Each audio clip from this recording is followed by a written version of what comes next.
Hello friends, आज मैं आपको बताऊंगा कि यदि आपका पशु खाना पीना बंद करते, यदि कोई भी पशु है जो खाना पीना बंद करते ही वेटेरियन कौन से 2 इंजेक्शन पशुओं को लगाते हैं, यानी कौन से ऐसे 2 इंजेक्शन है जो यदि पशु खाना पीना बंद कर देता है तो उस तरह की स्थिति में वह इंजेक्शन उस पशु को तो ज़रूर ही लगाए जाते हैं। 100% उन इंजेक्शनों का उपयोग पशु में करवाया जाता है। तो आज की वीडियो छोटे बनाई गई है। चैनल पर पहली बार आए तो पहली बार चैनल को जरूर सब्सक्राइब कर लें, साथ में बेल आइकन ऑल वाला ऑप्शन दबाएं। आपको बताया कि चैनल पर सही जानकारी के साथ वीडियो दी जाती है।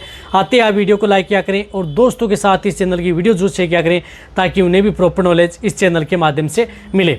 देखो, यदि आपका पशु खाना पीना नहीं करता, जुगाली नहीं करता, सूसा रहता है, या यदि आपके पशु में जिस प्रकार से इस तरह की दिक्कत हो गई है या पेट के संबंधित इंडाइजेशन संबंधित एनोरेक्सिया इस तरह की दिक्कत है, तो खाना पीना नहीं करा, जुगाली नहीं करा, तो इस तरह के केस के अंदर पशु का टेम्परेचर क्या होता है कि नॉर्मल होता है, यानी नॉर्मल टेम्परेचर पशु का उस समय बना रहता है। पशु का टेम्परेचर नॉर्मल रहता है। लेकिन उस तरह के केस में कौन से इंजेक्शन, तो पहला इंजेक्शन आता है CPM इंजेक्शन। यदि किसी भी तरह की स्थिति में इस के इंजेक्शन में CPM, जिसके अंदर साल्टोक्लोरफेनिरमाइन मेलेट इंजेक्शन, यानी CPM इंजेक्शन पशुओं को इस तरह के केस के अंदर पशुओं को लगाया जाता है। तो CPM इंजेक्शन के अंदर कोई भी इंजेक्शन है, जिस प्रकार से LMB का जीत इंजेक्शन है, बहुत अच्छा रिजल्ट देता है। तो बड़े पशु हैं उनमें 10 ml इंट्रामस्कुलर ये इंजेक्शन लगता है। मीडियम साइज़ के पशु में 5 ml इंट्रामस्कुलर, भेड़ बकरियों में आप 3 ml इंट्रामस्कुलर ये इंजेक्शन पशु को लगाया जाता है, चाहे पशु प्रेग्नेंट हो नो। तो ये एक इंजेक्शन तो उस पशु को लगाया जाता है। अब जो दूसरा इंजेक्शन आता है वह इंजेक्शन लगाया जाता है जिस प्रकार से जिसके अंदर पशुओं की भूख बढ़ाए, कमजोरी दूर करे, प्रॉपर खाए, लीवर को प्रिपेयर रखे, तो इसके लिए इंजेक्शन लगाया जाता है जिस प्रकार से बेलामाइल इंजेक्शन।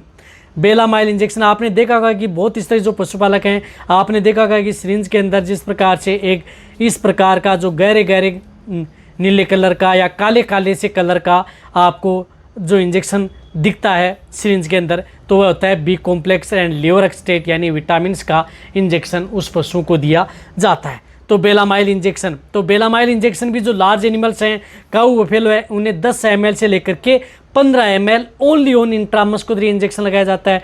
मीडियम साइज़ के पशु में 8 से 10 ml लगाया जाता है। भेड़ बकरियों में 3 से 5 ml ये इंजेक्शन दिया जाता है। तो दूसरा इंजेक्शन है बेलामाइल इंजेक्शन। तो जब यदि पशु खाना पीना बंद कर देता है, जुगाली नहीं कर रहा है, तो ये 2 इंजेक्शन तो उस तरह के केस के अंदर आपका वेटेरिनरियन उपयोग करता ही करता है। अब तीसरा इंजेक्शन कोई सा भी उपयोग कर सकता है, 4 भी कोई सा भी कर सकता है, उसकी मर्जी है, कोई सा भी इंजेक्शन लगाए, लेकिन उस तरह की स्थिति के अनुसार देख करके। लेकिन ये 2 इंजेक्शन तो उस तरह के केस के अंदर पशुओं को लगाए जाते हैं पशुओं को रिकवरी लेने के लिए। रही बात, दोनों इंजेक्शन है, चाहे पशु प्रेग्नेंट हो, नॉन हो, छोटा हो, बड़ा हो, सभी तरह के पशुओं के लिए सेफ एंड सुरक्षित रहते हैं। तो जो नए वेटेरिनरियन हैं उनके लिए वीडियो बहुत ही नॉलेजेबल होने वाली है। तो यदि किसी भी तरह की दिक्कत देखने को मिलेगी तो इस तरह के इंजेक्शन आप उपयोग करना। साथ में आपको सपोर्ट थेरेपी के तौर पर कौन से इंजेक्शन लगाए जाते हैं वह आप डिसाइड करते हैं कि कहीं पशु का टेम्परेचर डाउन है या पशु का टेम्परेचर अप है, तो उस स्थिति में उन इंजेक्शनों की डोज अलग जो इंजेक्शन आते हैं उन इंजेक्शनों को दिया जाता है। रही बात किस तरह की दिक्कत है, गोबर या अदर पेट अफारा गैस वो डायग्नोसिस करके पशुओं को, लेकिन ये 2 इंजेक्शन तो अनिवार्य हैं। तो वीडियो रही बात, जो भी इंजेक्शन बता रहा हूँ वह इंजेक्शन आप अपने वेटेरिनरियन के द्वारा ही आपको अपने पशुओं में उपयोग करने हैं, खुद आप उपयोग न करें। तो जितना हो सकता है वीडियो जितना हो सकता है शेयर करें। इसी तरह से वीडियो देखते रहें। थैंक्स, धन्यवाद।